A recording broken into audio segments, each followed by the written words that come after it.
Hey friends, welcome back to my channel. Today it feels just so good to be sharing with you another amazing recipe and the secret to how I achieve the best seafood boil in a bag. I know you'll love this one, so stay tuned and I will let you in on all of this recipe. So to get started with the recipes and some of the ingredients that you can already see on the table, I want to go ahead and start with boiling the heart. And if I mean boiling the heart, I mean like my eggs are going to be boiled.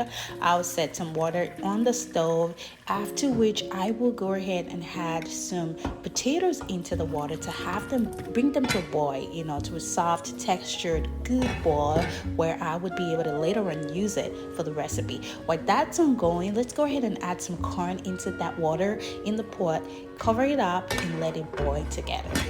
Okay, it's a pizza with boiling the head, I think. And the next thing I added some cut sausages into my pan, had this brown on both sides, and I went in with chopped onions, to which I added some minced garlic and gave it a little stir.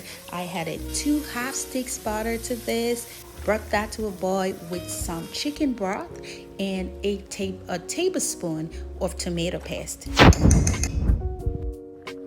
And while we have this boiling, it's time to start adding all of our spices. I started with some salt to taste. Of course, Tony Chacheres seasoning. Oh my gosh, I could never say that if I had to lose a million. Well, Old Bay seasoning is one to be sure to add. And just so you all know, I will go ahead and list all the spices in this recipe below the video, so be sure to check it out. And now that my sauce is ready, I would turn off the stove and allow that to cool for some time while I arrange all of the good stuffs in my baggie. And first, to set sail in the baggie, add the king crab legs, which I would like to mention is already cooked. And over that, I added the pre-cooked shrimps. I love me some shrimps. Who doesn't? I went on top of that with my potatoes. I added the sausages over that. I gave everything a good spread, just ensuring that it's even out in the bag. Let's not forget to add our corn and of course some good eggs that we've already had pre-cooked. And it's time to have the sauce as a spread over all of this good stuff that we have in the baggie, and that's just what I've done.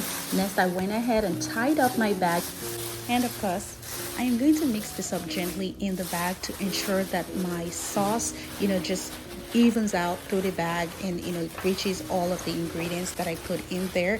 I also recommend using a double bag for this recipe to prevent any kind of leak while it's in the oven. One thing I like to do with mine is I poke the top of the bag so that the heat can evenly go into it while it's cooking, and I let it sit in the oven for about 15 to 20 minutes on a 400 degrees Fahrenheit. I'm so excited to bring this out of the oven and just dig into it.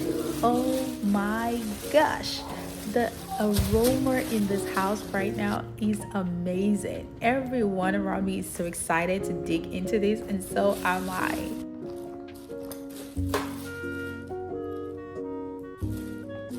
And this is almost ready to be served up. Let me also mention that I did not use all the sauce into the bag before putting it in the oven. In fact, I do set up aside some sauce for when it is out of the oven like I am doing. I would go ahead and spread this across the seafood boil, and I would also add some sauce beside my serving as a dipping sauce. Hey guys, don't forget to like and subscribe to help support this channel.